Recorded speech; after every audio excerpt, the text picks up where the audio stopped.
오늘 우리에게 주시는 하나님의 말씀은 주보에는 요한계시록 6장 1절부터 8절까지 기록되어 있지만요.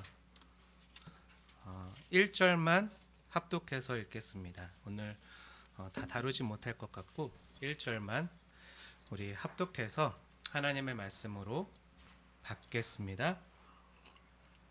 함께 읽겠습니다. 내가 봄에 어린 양이 일곱 인 중에 하나를 떼시는데 그때 내가 들으니 내 생물 중에 하나가 우레소리같이 말하되 오라 하기로. 아멘. 혹시 온라인으로도 비대면으로 잘 들리십니까? 네, 한번 확인을 하고 가야 될 것 같아서 네, 감사합니다.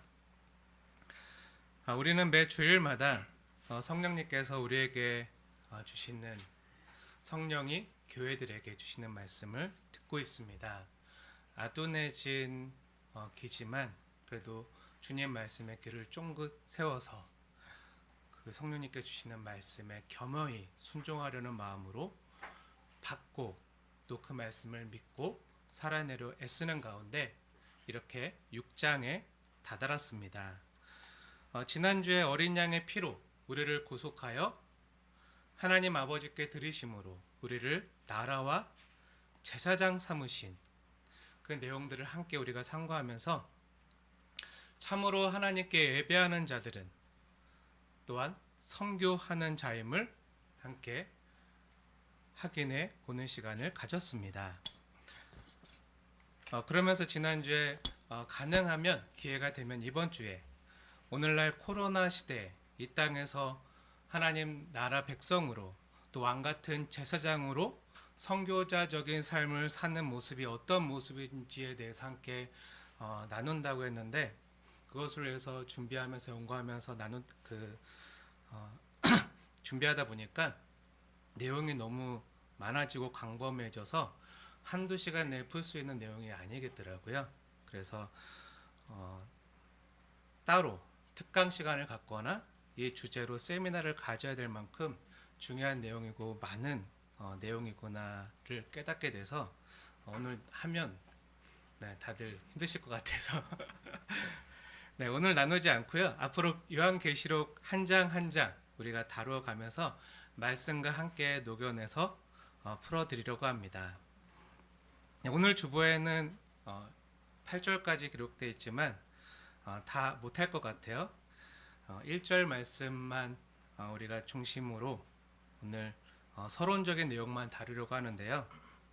왜냐하면 일곱 나팔, 일곱 대접 시리즈가 처음 시작되는 그런 시점에서 이러한 심판과 재앙 시리즈를 우리가 어떻게 읽고 어떻게 해석해야 될 것인지 많은 성도님들이 힘들어하고 어려워하고 난해하게 여기는 또 저 같은 목회자들이나 심지어 신학자나 성경학자들도 다 해석하지 못하는 이 힘든 내용들 또 어렵고 난해한 내용들을 우리가 가능하면 성령님의 조명하심과 도우심 가운데 오류 없이 어떻게 바르게 읽어낼 것인가에 좀 더 초점을 맞추고 방향을 잡는 그런 시간이 너무나도 중요하다고 생각되기 때문에 오늘 1절 말씀을 중심으로 이러한 서론적인 내용만 다루려고 합니다. 우리는 지금까지 우리가 4장과 5장에서 그 요한계시록 전체 주제와 핵심이라고 할 수 있는 창조주 하나님께 대한 또 구속주 어린 양 대신 예수님께 대한 그런 예배와 찬양의 장면을 함께 보았습니다. 그리고 이제 6장부터 일곱인이 떼어지는 장면에 이르렀어요. 6장 1절 말씀 함께 읽어볼까요? 시작. 내가 봄에 어린 양이 일곱 인 중에 하나를 떼시는데 그때 내가 들으니 내 생물 중에 하나가 우레소리같이 말하되 오라 하기로. 아멘. 네, 이제 두루마리 인봉이 떼어집니다. 누가 떼죠? 어린 양 대신 예수님께서 떼어 주시는 거예요. 그러자 이제 우레소리와 같은 소리와 함께 많은 말탄자들이 나타나고요. 이 땅에 온갖 그 어린 양의 진노와 심판과 재앙이 쏟아지는 장면들이 기록되어 있어요.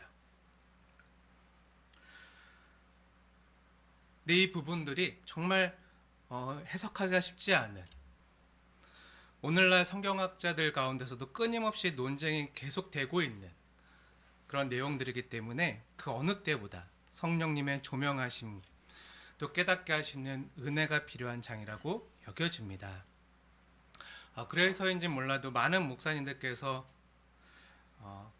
요한계시록 말씀을 강해하실 때 그래도 3장까지는 그래도 7교회 보내는 편지잖아요. 목회적인 서신이기 때문에 그래도 많이 3장까지는 강해를 하세요.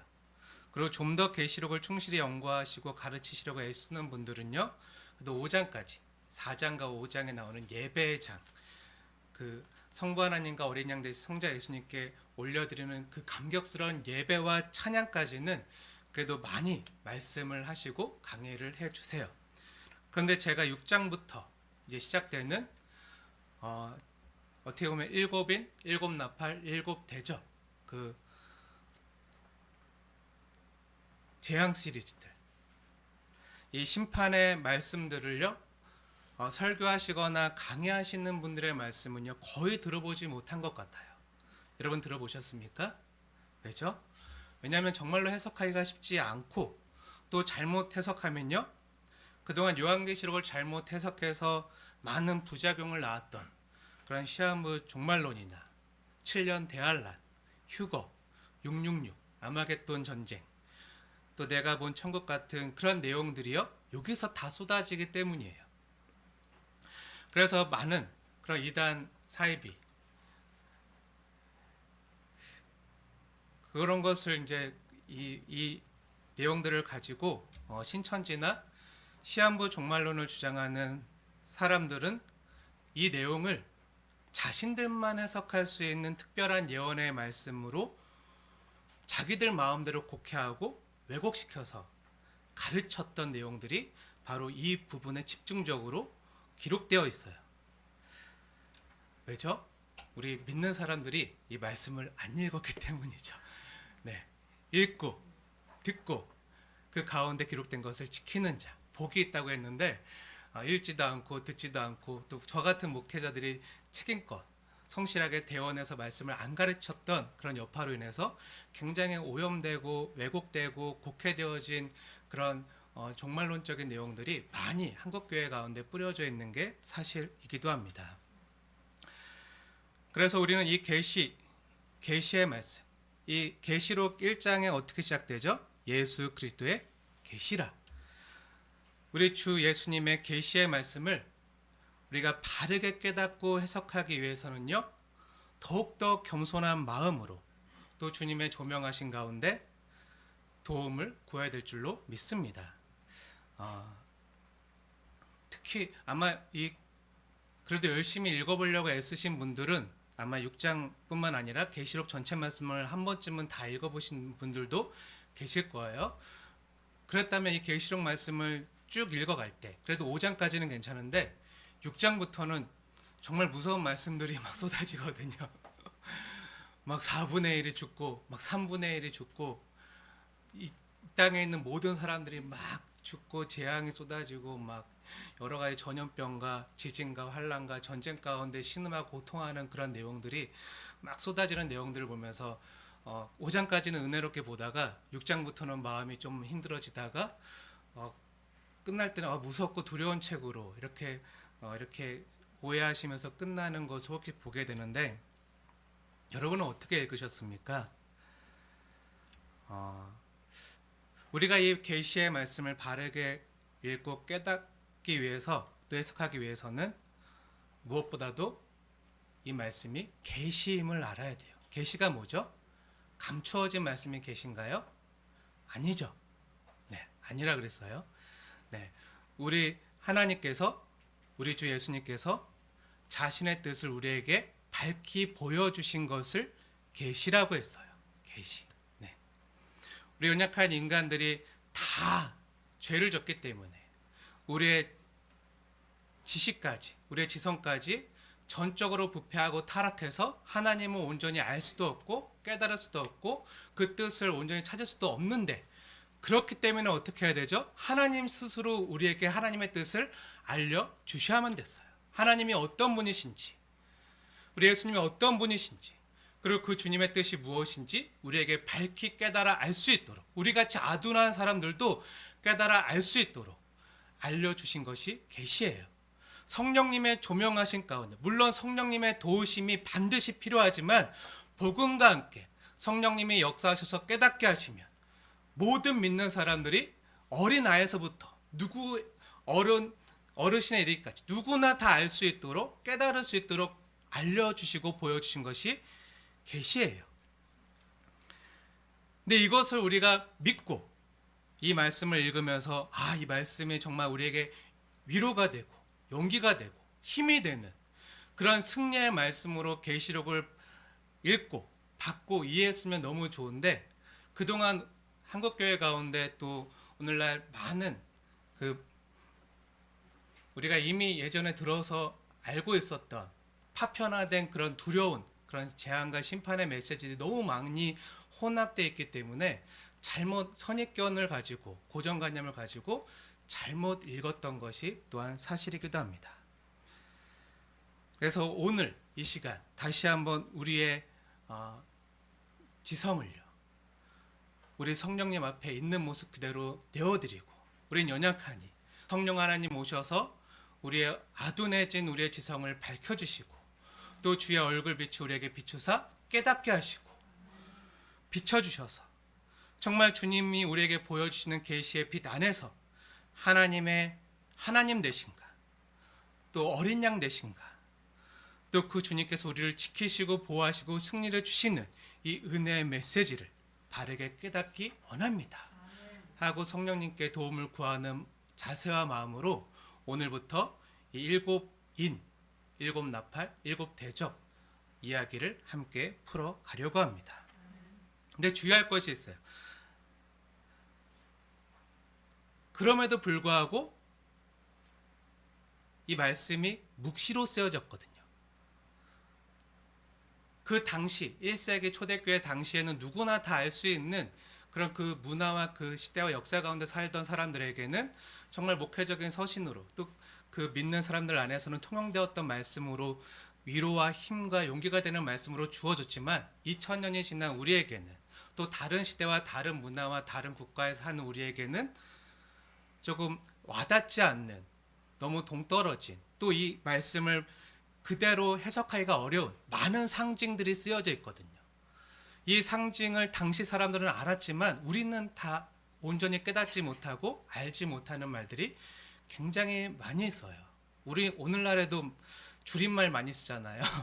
줄임말 많이 쓰고, 도저히 어른들은 알아듣지 못하는 말들 우리 아이들이 많이 쓰는데, 그런 것처럼 당시에는 통용되고 다 아는 말들이었지만 우리는 깨닫지 못하는, 특히 믿는 사람들만 깨닫고 알 수 있었던 그런 말씀들이 묵시 문학의 형태로 쓰여져서 교회들에게 전해졌고 회람되어지면서 읽고 그 가운데 기록된 것을 지켰거든요. 그것을 살아냈거든요. 그것으로 그들이 승리할 수 있었고 이 땅에 그리스도의 나라가 이루어질 수 있었거든요.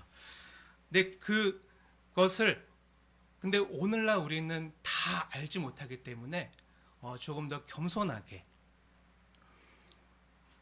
주님의 도우심을 구하는 가운데 이 말씀을 받을 필요가 있습니다. 근데 만약에 내가 직접 하나님으로부터 계시형을 받아서 이 모든 내용들을 다 알고 깨달았다, 그런 사람이 있어요. 저기 가면 신으로 시작되는 그 교단 가운데 어느 날 산에 가서 기도했는데 계시형이 임하면서, 보혜사 영이 임해서 이 요한계시록에 있는 신비한 말씀들이 다 깨달아져서 자신을 통해서만 이 계시록의 말씀들이 알려지도록 했다고 하시는, 그렇게 주장하시는 분이 계신데 그를 따르는 사람들이 너무 많아요. 그러면요 이단이 되는 거예요. 그러면 이단이 되거나 시한부 종말론을 주장하는 그런 사이비가 되는 거죠. 우리는요 다 알 수가 없습니다. 모르는 것은요 모르는 채로 남겨둬야 돼요. 사람이요 어미로우신 하나님에 대해서 다 알 수 있습니까? 알 수 없어요. 어찌 사람이 하나님을 다 알 수 있겠습니까? 모르는 것이죠.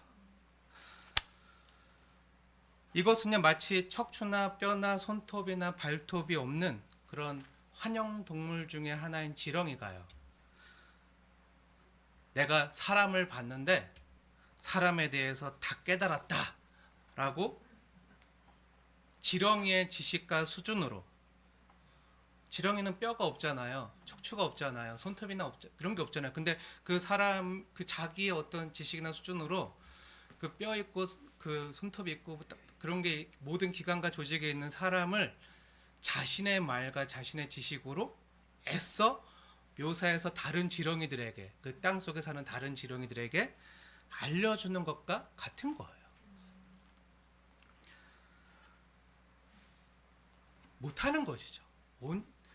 근데 한낱 피조물 된 우리 인간이요, 한낱 미물 같은 우리 인간이요, 창조주 하나님에 대해서 다 안다고 말하는 것은 교만이고 또한 불가능한 것이죠.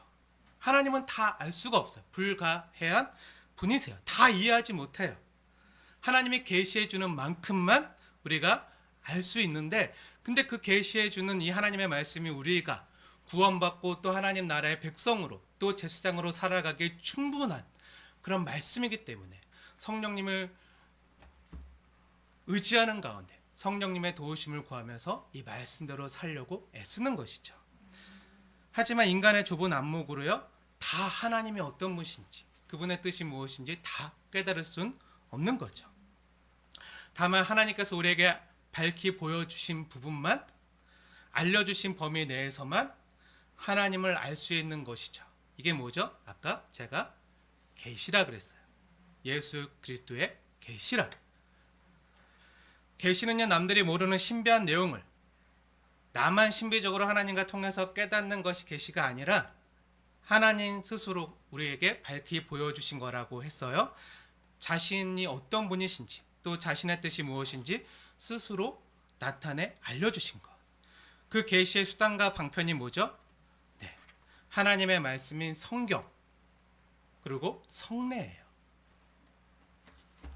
특히 66권 성경 중에 맨 마지막에 쓰여진 요한계시록은요, 많은 상징과 묵시 문학의 형태로 쓰여졌기 때문에 우리가 조금 더 주의하고 조심해서 겸손한 자세로 성령님의 도우심을 구하면서 해석하고 다룰 필요가 있습니다.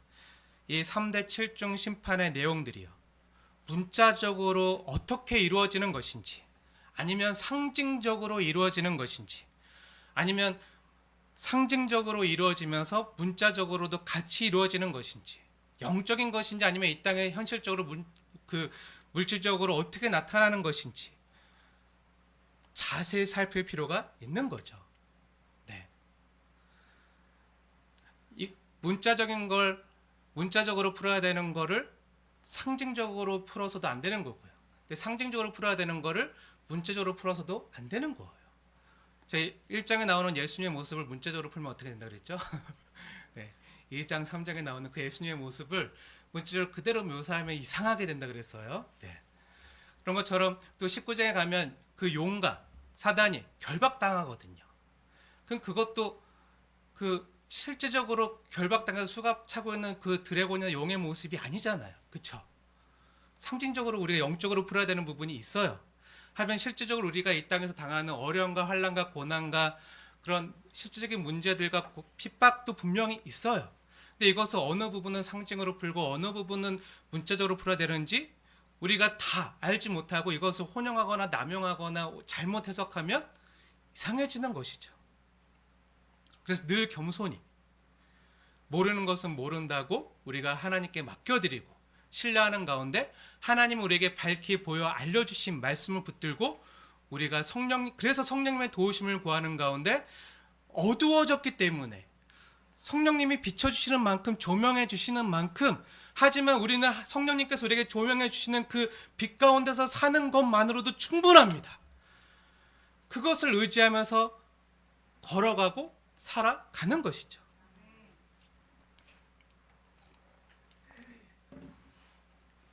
이 계시록은요, 말 그대로 예수 그리스도의 계시입니다. 이 땅에서 예수의 고난과 나라와 참음에 동참하면서 고난당하는 하나님의 백성 공동체에게, 성도들에게 하나님께서 세상을 통치하시고 다스리신다. 그러니 인내하고 믿음을 가지고 세상을 이기라는 그런 계시의 말씀인 거죠. 그래서 이 계시록의 원자재 되신 성령 하나님께서 교회된 우리에게 열어서 알려주시고 보여주시는 만큼 우리는 깨닫고 또한 정말 복되게 알 수 있는 책이기도 합니다.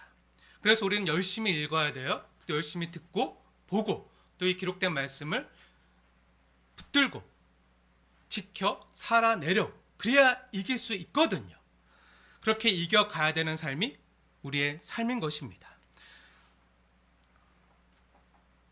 사랑하는 여러분, 왜 제가 일곱인, 일곱나팔, 일곱대접 심판 시리즈의 내용이 시작되는 6장으로 바로 들어가지 않고 서두에 이런 이야기를 들려주시는지 아시겠습니까?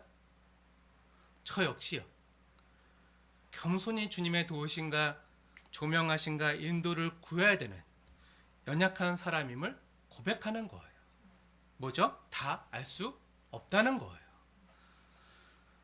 제가 많은 정말 내노라는 요한계시록의 그 저명한 신학자들, 성경학자들의 그런 주석이나 책들을 수십 권 봤는데 다 견해가 서로 달라요. 그 6장부터 시작되는 이 6장 2절에 보면 흰말이 있는데 그 흰말을 탄 자가 누구냐? 이것도 다 견해가 너무 다르고요.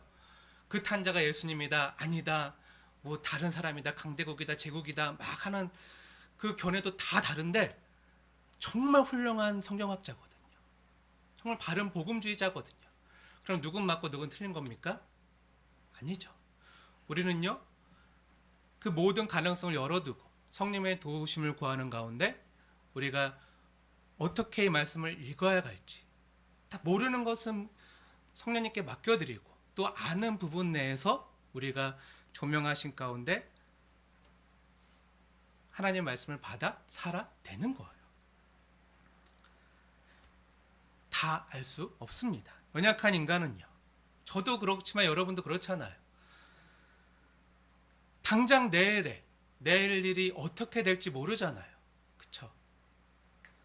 또 우리 자신의 개인적인 종말에 대해서도 모르는 것 투성이잖아요. 우리가 1년 뒤에 어떻게 될지, 10년 뒤에 어떻게 될지, 우리가 마지막 모습이 어떻게 될지 아무도 모르는 거잖아요. 근데 세상의 마지막에 있게 될 그런 구체적인 내용들을 어떻게 우리가 다 알 수가 있고 맞힐 수가 있나요? 그 누구도 자신할 수 없는 것이죠. 그 누구도 이 심판과 재앙의 내용이요, 역사상 어떤 것을 가르치고 지시하는지 하나하나 다 알 수가 없고요. 또 이 심판의 내용은 이것이다. 예를 들면 이제 계시록에 666이 나오거든요. 이 666이 바코드냐, 아니면 베르칩이냐, 아니면 mRNA 유전자 백신 기술이냐 하고 콕 집어서 이야기할 수 없다는 거예요. 7인 중에 첫째는 이거고, 말탄자는 누구고, 그 말탄자가 행하는 심판과 재앙은 이거고, 더 나가서 그 다음에 뭐 7나팔 중 첫째 나팔의 내용은 이거고, 또 7대접의 내용들은 이거고, 하나하나 다 정확히 속 시원히 말해줄 수 없다는 거예요. 이 계시의 내용들을 오늘날 역사상 일어나는 내용과 하나하나 비교해서 퍼즐 맞추듯이 하나하나 맞춰가는 것이 흥미롭거나 재미있을진 몰라도요, 그것이 꼭 그렇진 않다는 거예요. 오히려 틀린 경우가 대부분입니다. 억지로 풀려 하다가는 이단이나 사이비가 되는 거죠. 그래서 이단이나 사이비까지는 아니더라도 그래도 대부분 한국교회 내 정통교회라고 자부하는 교회들 가운데서 깊게 뿌리내린 세대주의 해석에 물든 그런 요한계시록 해석법이 있는데요.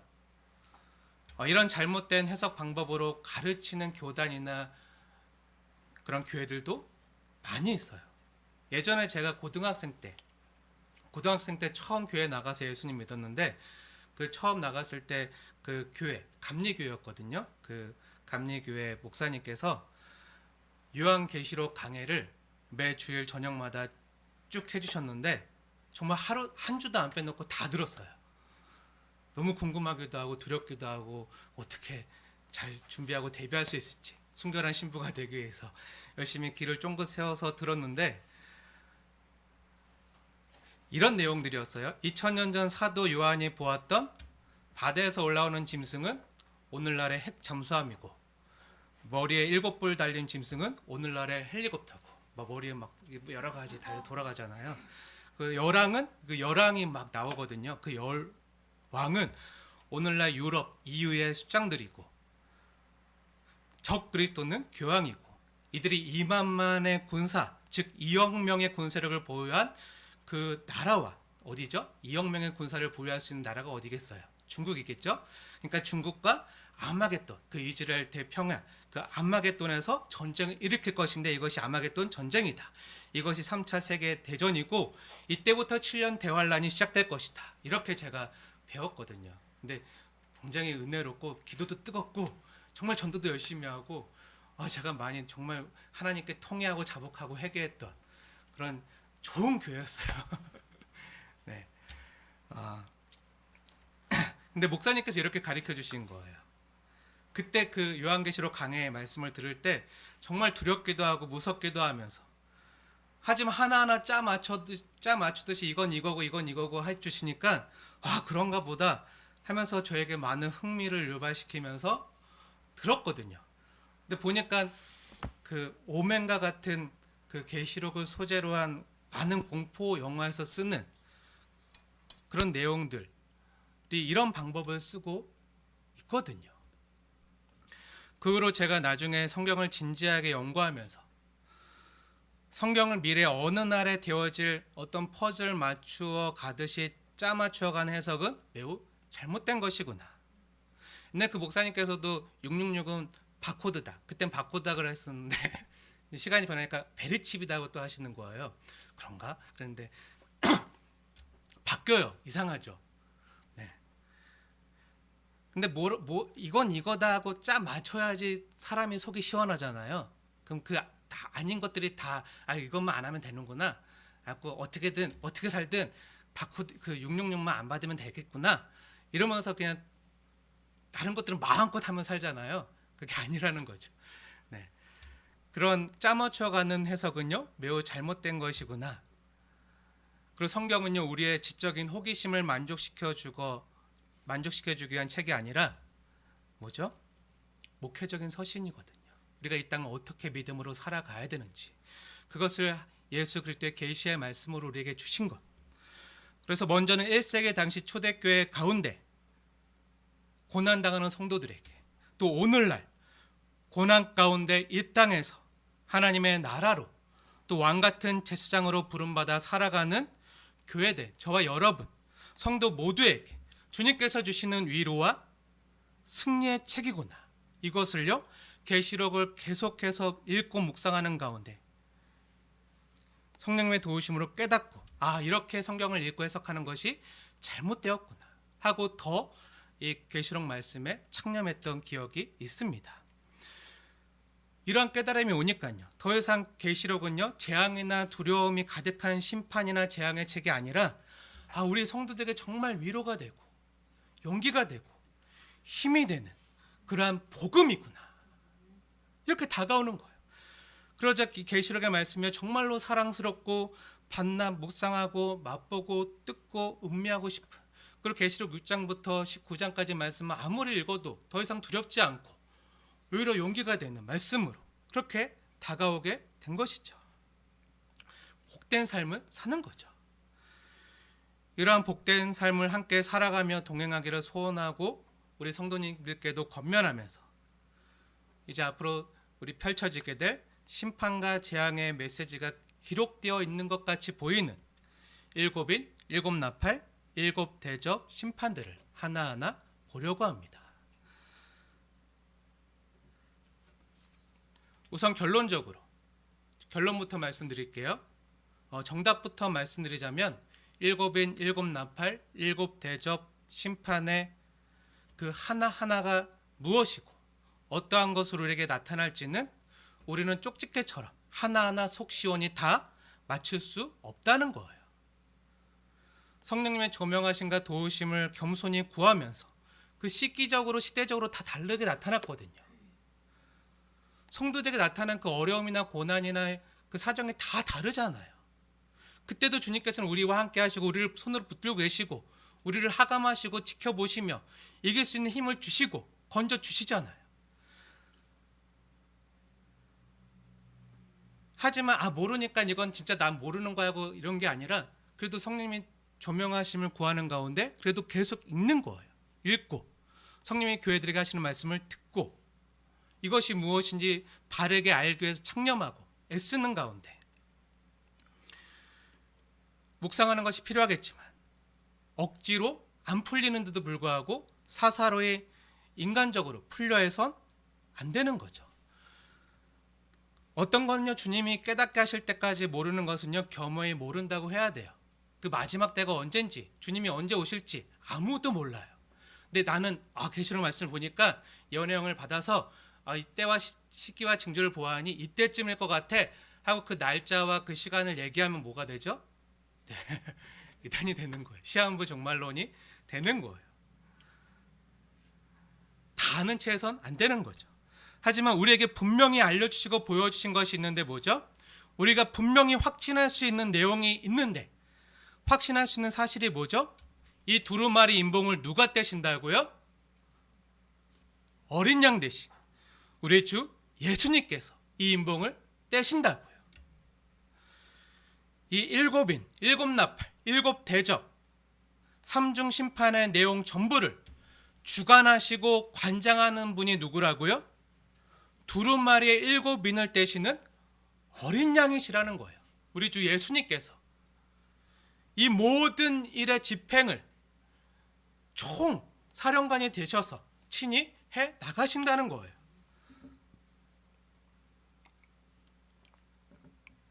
기억하십니까? 계시록 5장에서 사도 요한이 울잖아요. 왜 울었죠? 이 두루마리 인봉을 뗄 자가 없어서, 찾을 수가 없어서 막 울었잖아요. 크게 목나 울었잖아요. 근데 기쁜 소식이 무엇입니까? 그 두루마리 인봉을 떼실 자가 있다는 거예요. 이 인봉이 떼져야 일곱인, 일곱나팔, 일곱대접 심판 시리즈가 이어지거든요. 근데 그걸 누가 떼신다고요? 네, 어린 양 대신 우리 주 예수님이요. 십자가에 달려 죽기까지 저와 여러분을 자신의 피로 사서 우리를 하나님 아버지께 드리신 예수님이요. 우리를 구속하신 예수님. 그렇게 우리를 나라와 제사장 삼으신 예수님이요. 그래서 찬양받기 합당하신 예수님이요. 그분이 이 모든 심판을 관장하시고 이 모든 심판 역시 주님의 다스림과 통치 안에 있다는 거예요. 그리고 더욱더 분명하고 확실한 것은요, 뭐죠? 그렇게 이 땅에 쏟아지는 모든 진노와 심판들은요, 이 땅에서 나라와 제사장으로 사는 교회된 믿는 성도들을 향한 재앙이 아니라 그 타겟이 누구죠? 누구를 향한 진노와 심판이죠? 성도가 아니라 우리 성도들을 눈물 짓게 하고 아프게 하고 고통스럽게 하고 못 살게 하는 그 죄와 사망에 대한 진노와 심판이라는 거예요. 그 죄악의 세력에 대한 심판이라는 거예요. 타겟이 성도가 아니라 그 죄악의 세력이에요.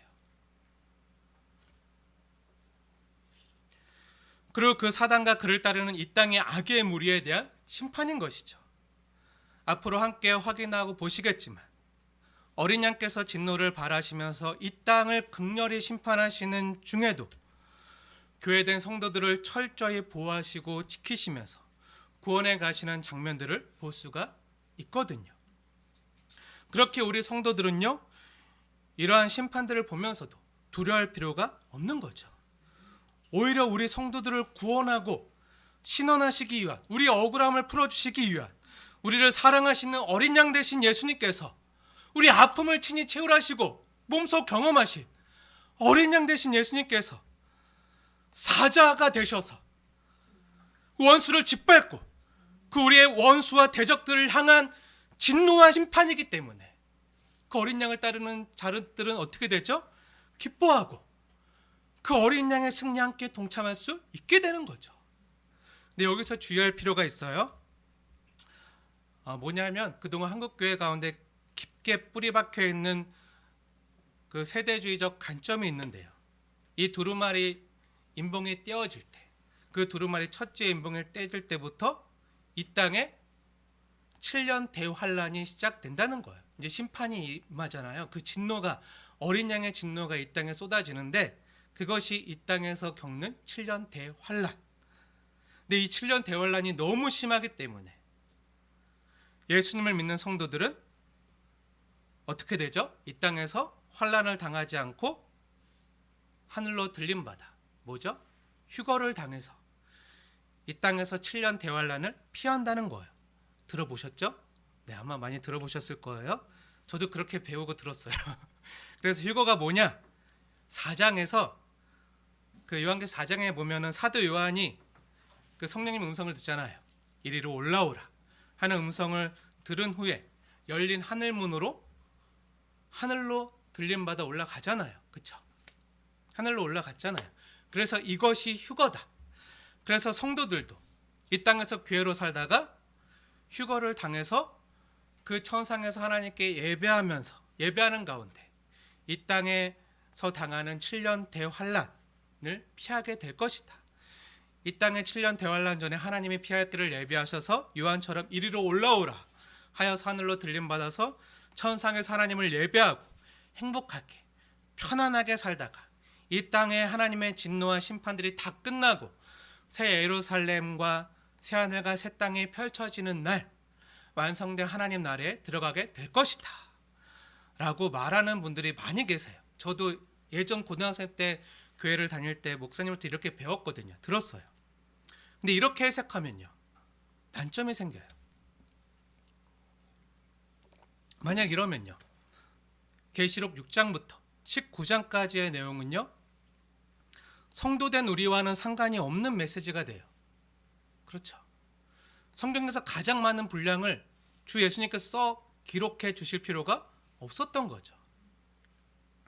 어차피 우리는 그것을 겪지 않는데, 하늘에 있는데, 7년 대환란은 우리가 상관이 없는데, 이 땅에서의 고난과 환란은, 참음은 우리와 상관이 없는데, 그러면 이길 필요도 없잖아요. 그렇죠? 싸우지 않는데 뭘 이겨요? 네, 고난당하지 않는데 뭘 이겨요? 이 땅에서 예수의 환란과 나라의 참음에 동참하는 것이 아니라 그냥 휴거되면 되는 거거든요. 그리고 마지막 때 7년 대환란 때 이것은 마지막에 일어날 일이거든요. 역사의 마지막에. 근데 그때가 언제인지 아무도 모르잖아요. 근데 누구도 오늘 지금이라고 생각하진 않잖아요. 이제 7년 반 뒤에 예수님이 오신다 이렇게 생각하는 사람 없잖아요. 물론 오늘 오시길 다 모두가 바라고 소망하며 마라나타 신앙으로 살아가지만 그때와 그 시는 모르잖아요. 그러면 그 날은 이 땅의 모든 것이 다 불타서 소멸하는 그날은 오늘이 아니라고 생각하고 살기 때문에, 그러면 모든 성도들에게 이 말씀은요, 우리와 상관이 없는 말씀이 돼버렸죠. 언젠가 역사상 마지막에나 있어질 그런 말씀이 돼버리는데 굉장히 많은 분량으로 기록되어 있거든요.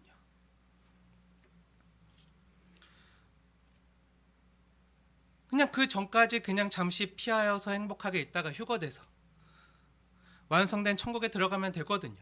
그러면요, 어떻게 되죠? 성경에 수도 없이 기록된 너희가 이 땅에서 많은 환난을 당해야 하나님 나라에 들어간다는 말씀이 거짓이 되거든요.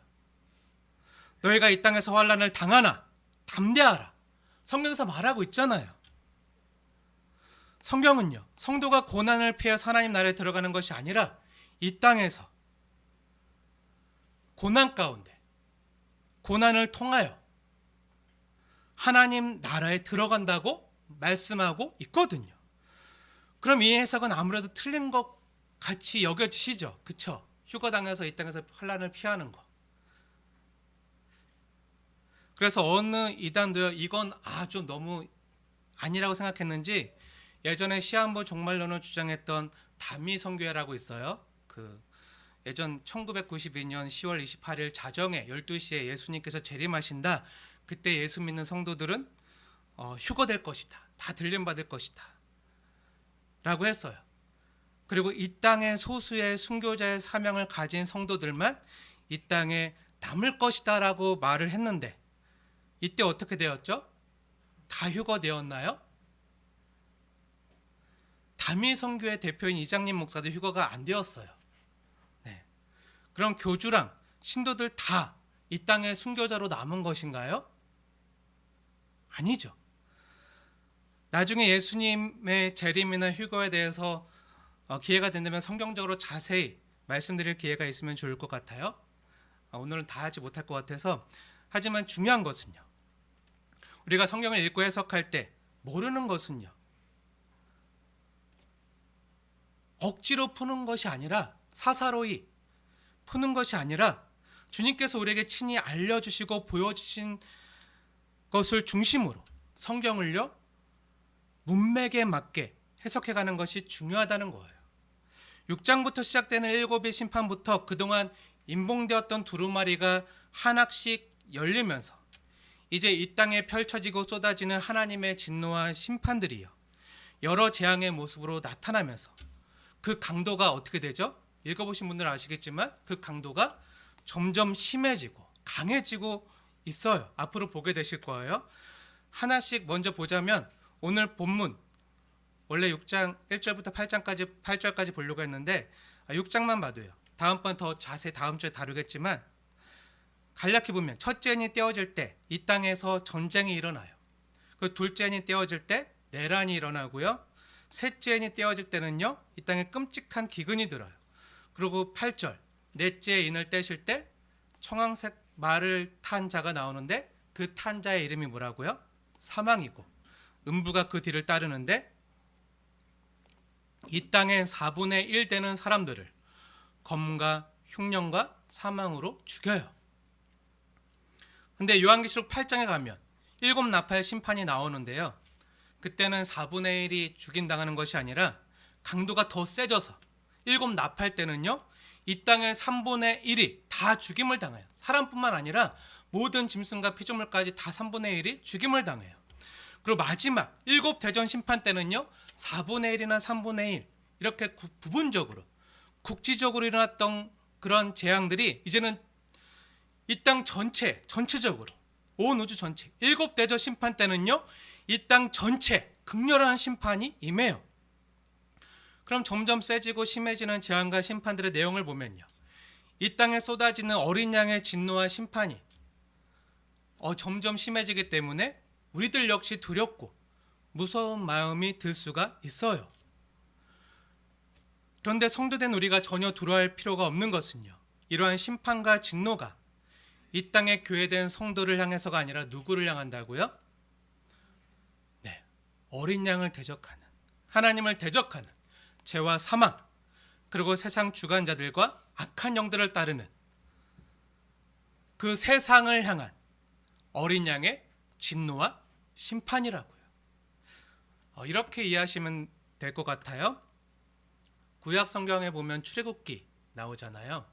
그 출애굽기 보면 그 이집트의 압제와 종살이로부터 고난당하던 하나님의 백성들, 그 이스라엘 사람들의 울부짖음과 기도 소리에 하나님께서 어떻게 하시죠? 난 모르겠다, 알아서 해라 이러시나요? 아니죠. 응답하세요. 그들의 울부짖음에 하나하나 다 듣고 응답하세요. 그래서 하나님은 어떻게 하시죠? 하나님께서 이집트를요 10가지 재앙으로 심판하세요. 극렬한 재앙으로 심판하세요. 왜 10가지 재앙으로 파라오와 이집트를 심판하시죠? 하나님의 백성들을 자유케 하고 구원하기 위해서요. 이집트가 이스라엘 사람들을 너무 못살게 굴었잖아요. 채찍질하고 매질하고 힘들게 강제 노역을 시키고 고통스럽게 평생 종살이 시켰잖아요. 그들은요 아무 자유도 없고 소망도 없고 태어나는 자녀들도 평생 노예로 살아야 되고 고통까지 대물림 시켜줘야 되잖아요. 이런 아픔 가운데 고통받는 하나님의 백성들을요 세상 주관자의 폭정과 억압으로부터 하나님께서 자유케 하시고 구원하시기 위해서 또 그들을 예배자와 제사장 나라로 삼으시기 위해서 어떻게 하시죠? 출애굽시켜요. 그런데 그 출애굽시키시는 그 장면 가운데 파라오가 끊임없이 하나님의 백성들을 보내지 않겠다고, 또 때로는 하나님께 매맞아가지고 보낸다고 하면서 또 마음이 강팍해져서 안 보내고 하나님 백성들을 괴롭히고 못살게 굴고 더 강력하게 괴롭히고 하나님의 뜻을 계속 거역하고 반역하자 하나님께서 어떻게 하시죠? 10가지 재앙을 내려서 심판하시는 거예요. 어떤 심판이죠? 네, 피, 개, 이파, 악, 도구, 매, 흑, 장. 전 이렇게 네, 외웠어요. 피, 개, 이파, 악, 도구, 매, 흑, 장. 네, 뭐죠? 피, 개구리, 이, 파리, 악질, 독종, 우박, 메뚜기, 흑암, 장자. 이 10가지 끔찍한 재앙들이죠. 근데 한번 생각해 보세요. 이스라엘 백성들이 이 10가지 재앙이 쏟아질 때 어디 있었죠? 휴거당에서 하늘에 있었나요? 강야에 나가 있었나요? 가나안에 들어가 있었나요? 아니죠. 어디 있었죠? 재앙이 쏟아지는 세상을 피해서가 아니라 그 이집트, 그 나라에서 이 세상 가운데 함께 고통 가운데 함께 있었지만 하나님께서 어떻게 하셨죠? 철저히 하나님의 백성들을 지키셨잖아요. 어떻게 지키셨죠? 네, 어린 양의 피로 지키셨어요. 하나님의 진노와 심판이 넘어가게 하신 것이죠. 6월 넘어가다 어린 양의 피로 넘어가게 하신 것. 그래서 하나님의 거룩한 진노는 오직 이집트에게만, 하나님의 백성을 핍박하는 원수 대적들에게만 쏟아진 것이죠. 하나님의 백성들을 괴롭히고 핍박하고 못살게 굴던 이집트 편에서 보면요, 이 하나님의 재앙이, 이 심판이요, 너무나도 두렵고 무시무시한 공포의 소식이었지만 하나님의 백성이었던 이스라엘 사람들에게는 무엇이었죠? 네, 광복의 소식이죠. 해방의 기쁜 소식이에요. 자유와 구원을 향한 소식인 거예요. 예를 들면 우리나라를 침략했던 일본 제국에게 투하되었던 원자폭탄이요, 그 원자폭탄은요, 일본 제국에겐 끔찍한 심판과 재앙이었지만 이러한 재앙으로 인해서 일본의 무조건적인 항복은요, 거꾸로 하면 뭐가 되죠? 무슨 소식이죠? 네, 우리나라 대한민국 백성들에게는 일본의 무조건적인 항복 소식이요, 광복에 대한 소식이 되는 거예요. 사랑하는 여러분, 왜 어린 양께서 두루마리 인봉을 떼시는 거죠? 왜 세상에 대한 진노를 바라시면서 죄에 대하여, 사망에 대하여 심판하실 수밖에 없는 것이죠? 하나님의 백성들이 힘드니까요. 우리 성도들이 너무 이 땅을 살기가 힘드니까요. 하나님의 백성들이 신음하고 있잖아요. 눈물 흘리고 있잖아요. 하나님의 백성들이 돈 때문에, 가진 것이 없어서, 또 건강 때문에, 또 틀어진 어긋난 관계 때문에, 또 원수들 때문에 힘들잖아요. 우리 성도들을 눈물 짓게 하고 아프게 하는 세력들이 있잖아요. 끊임없이 출몰을 하잖아요. 틈만 타면 공격하잖아요. 예전 구약 출애굽 시대 때는 하나님의 백성들이 신분과 인종이 다르다는 것 때문에 차별받고 이집트에서 파라오의 노예 살던 거였다면요, 오늘날에는 뭐죠? 돈이 있고 없음에 따라서 새로운 오늘날의 노예 제도 계약이라고 말할 수 있는 고용 계약서로 인해서 내 시간과 노동력과 에너지와 자유를 저당잡혀야 되는 신사가 되었잖아요. 갑질을 당해도 그냥 참아야 되는, 돈이 없어서 자녀들에게 해주고 싶은 것도 마음껏 못 해주고, 억울한 일을 당하고 무시당하고 눈물 나는 일을 당하잖아요. 만몬이 우상이 돼서 만문을 섬기면서 살아가는 세상 사람들에게 어려움과 핍박을 당하잖아요. 하지만 우리는 만문이 아니라, 돈이 아니라, 탐심이나 탐욕이 아니라 어린 양을 따라가는 사람들로, 없는 가운데서도, 가난한 가운데서도, 궁핍과 환난 가운데서도 그들을 섬기잖아요. 종이 되어 섬기면서 그들을 살리고 회복시키는 그런 일을 어린 양을 따르는 자들의 모습으로 해야 되잖아요.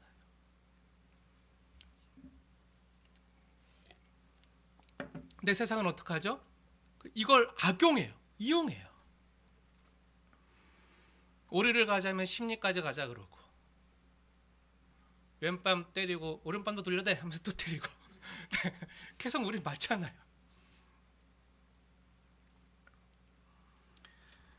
예수 믿는 것 때문에 부당하고 억울해서 말 못하는 게 많잖아요. 참는 게 많잖아요.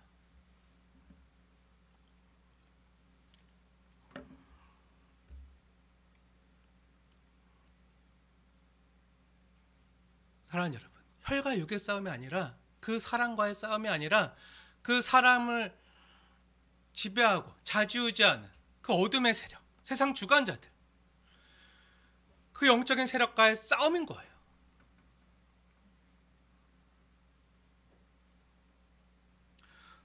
또 건강을 잃으면요, 내가 자유롭게 가고 싶어도 가지 못하고 하고 싶은 것도 못하잖아요. 아프면 서럽잖아요. 몸이 아픈 것도 아픈 거지만 마음이 더 아파서 누가 뭐라고 하지도 않는데 나의 무력한 모습 때문에 괜히 눈물 나잖아요. 왜죠? 죄가 있는 사람은요, 모두가 다 하나님의 영광에 이르지 못해서 죄와 사망의 세력 아래 신음하고 있기 때문이죠. 사망의 증상을 겪고 있어요. 사망의 증상 가운데 하나가 늙고 병드는 거잖아요. 죄의 삭은 사망이잖아요. 늙고 병들게 돼요. 그리고 그 사망의 증상으로 사람과의 관계가 깨어지고 어그러져서 억울한 일을 당하고, 이것이 규모가 커지면 사람과의 싸움이 아니라 나라와 나라 간의 싸움으로 커지면 전쟁하는 일이, 또 나라 안에서 내전하는 일이 일어나잖아요. 이것이 6장 가운데 나타나는 앞으로 보게 될 일들이거든요. 사랑하는 여러분, 오늘 성경에서 어린 양이요, 인봉을 떼시고 진노를 발하시는 이유가 뭐죠? 세상이 자꾸 하나님의 백성들을, 하나님의 자녀들을 괴롭히니까 그 세상의 어린 양의 진노를 발하시는 거죠. 본문이 쓰여졌던 초대교회 때는요, 로마의 도미티안 황제가 교회된 성도들을 박해하고 못살게 굴고 경제활동도 못하게 하고 물건도 못사게 하고 일도 못하게 하고 취업도 못하게 하고, 그래서 가난해지고, 당시 사회에서 성도들을 혐오의 대상으로 만들어서, 테러 분자로 만들어서, 로마 시내를 불태운 자로 만들어서 다른 사람들과의 관계도 끊어지게 하고, 심하면 아무 잘못도 없이 황제 숭배하지 않았다는 그 제목으로 십자가에 매달아 죽게 만드니까 하나님이 처음에는 성도들에게, 초대교회 성도들에게 참고 인내하라 그래요. 예수의 환난과 나라와 참음에 동참하라 그래요. 인내하고 견디고 이기라 그래요. 그런데도 세상이 더 하나님의 자녀들을 어떻게 했죠? 못 살게 구고 죽이고 하니까. 그러니까 어떡하죠? 억울한 하나님의 백성들이요, 기도하고 울부짖잖아요. 하나님 신원해 주시옵소서 기도하잖아요. 그럼 아까 우리가 찬양 드린 것처럼 하나님의 자녀들을, 또 어느 찬양의 가사처럼 언제나 사랑의 눈으로 바라보시고 아주 작은 신음에도 응답하시고 역사하신 하나님께서 어떻게 하시겠나요? 자녀들의 기도를 들으시고 신원해 주시겠죠. 우리의 억울함을 풀어주시겠죠. 더 이상 하나님의 자녀들이 다 죽어나가는 것을 더 이상 보실 수 없으시니까, 우리를 채울하시는 예수님의 마음도 너무 아프시니까, 더 이상 우리가 고통당하는 것을 차마 못 보시겠으니까 자신이 대신 죽으실 만큼 우리를 사랑해 주셨는데, 그럼 우리가 이 땅에서 계속 고통을 당하니까 채울하시는 그분이, 우리의 대제사장 되신 그분이 어떻게 하시죠? 때가 되면 우리의 눈물과 아픔을 씻어 주시는 거죠. 때가 되면 더 이상 세상과 악의 세력들이요, 이 땅에서 교회로 살아가는 성도들을 더 이상 아프게 못하도록 우리를 보호해 주시는 거예요. 우리 대신 사자 같으신 어린 양께서 대신 싸우시고 우리를 악에서 지키시는 거죠. 이것이 어린 양께서 인봉을 떼시고 세상에 대해서 진노를 발하시는 이유예요. 이것이 제약의 세력의 입장에서 뭐죠? 그 세상 나라 입장에서 뭐죠? 그 공중권세 잡은 자 입장에서 뭐죠? 재앙이죠. 사단 편에서는 재앙이지만, 하지만 어린 양을 따르는 흰옷 입은 성도들에게 뭐죠? 구원의 기쁜 소식인 거예요. 우리를 구원하시기 위해서 어린 양 대신 우리 예수님께서 싸우신다. 그리고 우리에게 승리를 가져다 주신다. 우리를 악에서부터 보호해 주신다. 악에서 구원하신다. 그리고 원수들을 심판하신다. 중요한 것은 뭐죠? 우리가 어느 편에 서 있느냐가 너무나도 중요한 거예요. 하나님을 대적하는 세상 나라 편에 우리가 서 있을 것인가, 아니면 어린 양 대신 예수님 편에, 예수님께서 다스리시는 하나님 나라 편에 서서 하나님 백성으로, 제사장으로 살아가는가? 이것이 너무나도 중요한 것이죠. 여러분은 어디 서 계신가요? 사랑하는 여러분, 이제 말씀을 마무리하려고 합니다. 우리는요, 우리가 모르는 것을 붙들고 씨름하는 사람들이 아니고요, 우리 주님께서 우리에게 확실히 보여주시고 알려주신 것을 붙들고 세상과 싸워 이겨나가는 자들입니다. 이기는 것도 성령님의 도우심으로만 이길 수 있기 때문에 성령님께 기도하고 성령 충만을 늘 간구하는 것이죠. 근데 우리가 확실히 알고 있는 것은 무엇이죠? 우리 안에 내주하시는 성령 하나님께서 알려주시는 것이 무엇이죠? 그 복음 가운데 들려주시는 기쁜 소식이 무엇이죠? 어린 양 대신 예수님께서 이 7인의 두루마리 인봉을 떼시는 분이라는 거예요. 그래서 더 이상 울 필요가 없다는 거예요. 왜죠? 우리를 신원하시고 구원하시는 그 분이 우리를 위해서 대신 싸우시기로 하셨다는 거예요. 그리고 우리를 보호하시고 승리를 가져다 주신다는 거예요. 무엇보다 이 두루마리 인봉을 떼시는 분이 누구시죠? 우리가 지난주에 자세히 살폈지만 어떤 어린 양이요? 찬양받기 합당하신 어린 양. 왜 찬양받기 합당하시죠? 이 두루마리 인봉을 떼시기 때문에. 왜냐하면 죽임을 당하사 이 두루마리 인봉을 떼시기 때문에 찬양받기 합당하신 분이 되셨다는 거예요. 근데 누구의 찬양을 받으시죠? 네, 저와 여러분이요. 우리 성도들의 찬양을 받으시기 합당하신 분이 어린 양 대신 예수님이세요. 근데 우리가 찬양하는 이유가 뭐죠?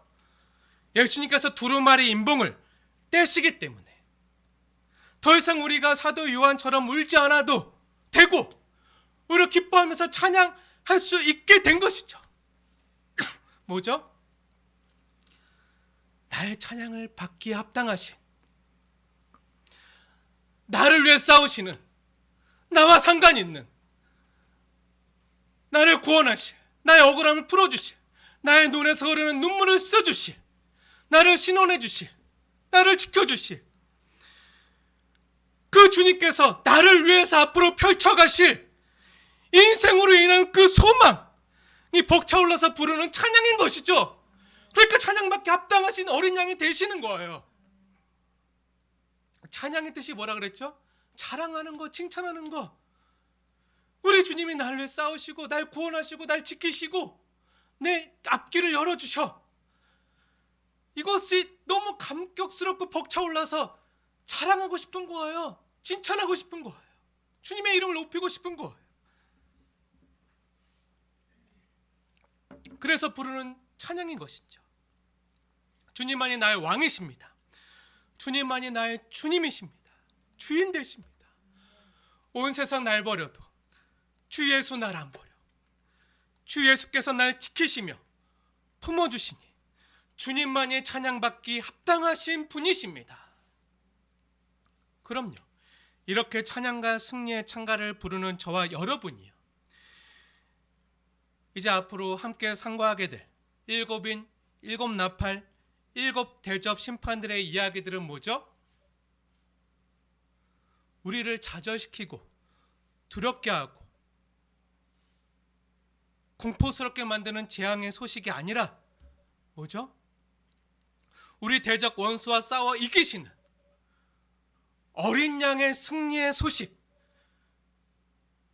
그 아슬람 같은 사자가 되신 그 예수님의 표하는 소리, 그 사자 되신 예수님의 원수를 향한 짓밟음, 그 어퍼컷, 라이트 잽, 스트레이트, 이 소식이 되는 거죠. 표적이 우리가 아니라 우리의 원수와 대적인 죄와 사망에 대해서. 그럼 우리 주님이 바라시는 표와 그 강한 발과 강한 손과 그분이 행하시는 일들을 보면서 우리는 어떻게 할 수 있는 거죠? 두려워서 무서워서 떨고 숨는 것이 아니라 찬양할 수 있게 되는 거예요. 승리의 소식으로 들을 수 있게 되는 거죠. 우리에게 소망과 구원이 주어지는 소식으로 함께 찬양의 대열에 동참하게 되는 것이죠. 사랑하는 여러분, 우리를 위해서 우리의 원수와 싸우시고 심판하시며 우리에게 구원과 승리를 가져다 주시는 어린 양을 따르며 노래하는 흰옷 입은 사람들, 계시록에 나오잖아요. 그 흰옷 입은 성도들의 대열에 함께 동참하지 않으시겠습니까? 우리 함께 기도하겠습니다.